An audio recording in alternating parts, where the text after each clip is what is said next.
Hi everyone, welcome to my channel ruby sisters. Today recipe rava dosa with మంచి కాంబినేషన్లో పల్లి చట్నీ. అదే అండి, రవ దోశని హోటల్ స్టైల్లో క్రిస్పీగా ఎలా చేసుకోవాలనేది వీడియోలో చూద్దాం. వీడియోని స్కిప్ చేయకుండా ఫుల్గా చూడండి, అప్పుడే మీకు కరెక్ట్గా తెలుస్తుంది. మా వీడియో నచ్చినట్లయితే లైక్ చేయండి. మా ఛానల్ ఇప్పటి వరకు సబ్స్క్రైబ్ చేసుకోలేనట్లయితే సబ్స్క్రైబ్ చేసుకోవడం మర్చిపోకండి. ముందుగా రవ దోశల కోసం 1 కప్పు బొంబాయి రవ్వ, 1/4 కప్పు బియ్యం పిండి, 1/4 కప్పు మైదా, 1/4 కప్పు పుల్లటి పెరుగును కూడా యాడ్ చేసుకోండి. సన్నగా కట్ చేసి పెట్టుకున్న ఉల్లిపాయల్ని, సన్నగా తురిమి పెట్టుకున్న క్యారెట్ తురుముని, కొంచెం కరివేపాకు కూడా యాడ్ చేసుకోండి. చిన్న చిన్న అల్లం ముక్కల్ని, కొద్దిగా జీలకర్రను కూడా వేసుకోండి. సన్నగా తరిగి పెట్టుకున్న పచ్చిమిర్చిని, ఫైనల్గా సాల్ట్ కూడా యాడ్ చేసుకోండి. ఇప్పుడు వాటర్ వేసుకొని పిండిని బాగా కలుపుకోండి. మనకి పిండి ఎంత పలుచగా ఉంటే దోశలు అనేవి అంత టేస్ట్ వస్తాయండి, క్రిస్పీగా వస్తాయి. ఈ విధంగా వీడియోలో చూపించిన విధంగా ఇంత వాటరిష్గా ఇలా ఉండేలా కలుపుకోండి. ఒక 5 మినిట్స్ వరకు పిండిని పక్కన పెట్టేద్దామండి. పిండి అనేది నానుతుంది. ఇప్పుడు ప్యాన్ పెట్టుకొని ఆయిల్ వేసుకొని పల్లీలు అనేవి వేసుకుందామండి. ఇప్పుడు నేను ఒక 1/2 కప్పు పల్లీలు అయితే తీసుకున్నాను, వాటిని ఫ్రై చేస్తున్నానండి. కొంచెం జీలకర్ర అనేది కూడా యాడ్ చేసుకోండి. ఒక 2 పచ్చిమిర్చిని కూడా కట్ చేసి వేసుకున్నాను, చిన్న అల్లం ముక్కను కూడా.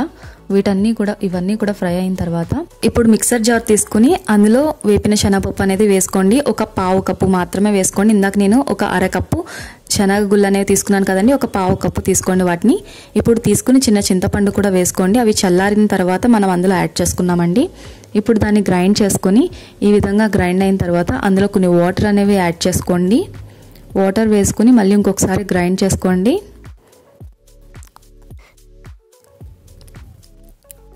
ఇప్పుడు గ్రైండ్ చేసుకున్న తర్వాత కొంచెం సాల్ట్ అనేది కూడా యాడ్ చేసుకోండి. ఈ సాల్ట్ అనేది యాడ్ చేసుకొని మళ్ళీ గ్రైండ్ చేసుకొని ఇప్పుడు మనం ఒక బౌల్లోకి అయితే సర్వ్ చేసుకుందామండి ఈ పల్లి చట్నీ అనేది. ఇప్పుడు పల్లి చట్నీలోకి ఇప్పుడు మనకి పోపులు అనేవి తీసుకుందామండి. కొంచెం జీలకర్ర, ఆవాలు, జీలకర్ర ఎక్కువ వేసుకుంటే టేస్ట్ అనేది బాగుంటుందండి.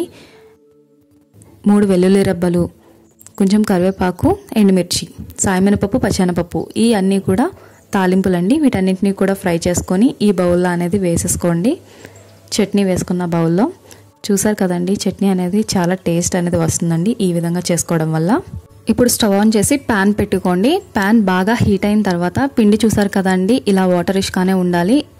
ఇలా ఉన్న తర్వాత అప్పుడు ఈ ప్యాన్ మీద కొంచెంగా ఇలా కల్లాపు చల్లినట్టు ఈ విధంగా వేసుకోవడం వల్ల రవ దోశ అనేది మనకి పలుచగా క్రిస్పీగా అనేది వస్తుందండి ఇలా వేసుకోవడం వల్ల.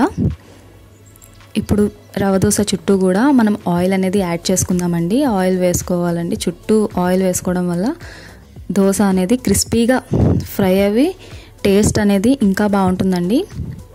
ఒక చోటే వేయకుండా ఆయిల్ అనేది చుట్టూ వేసుకోండి. ఇప్పుడు మనం ఒక ప్లేట్ తీసుకొని అందులో రవ దోశ అయితే సర్వ్ చేసుకోండి. నేను దోశనైతే ఒకవైపే కాలుస్తున్నానండి, ఎందుకంటే నాకు దోశ అనేది బాగా కాలింది. మీకు సరిగ్గా కాలలేదు అనుకుంటే కనుక మరోవైపు కూడా తిప్పి అలానే కాల్చుకోండి. తినే కొద్దీ తినాలనిపించే crispy hotel style rava dosa అనేది రెడీ అయిపోయిందండి. ఈ ప్రాసెస్లో చేసుకోవడం వల్ల టేస్ట్ అనేది మరింత పెరుగుతుంది. ఇంకెందుకండి ఆలస్యం, మీరు చేసుకుని తినేయండి. అలానే మీ ఫ్యామిలీ మెంబర్స్కి తినిపించేయండి. Thanks for watching.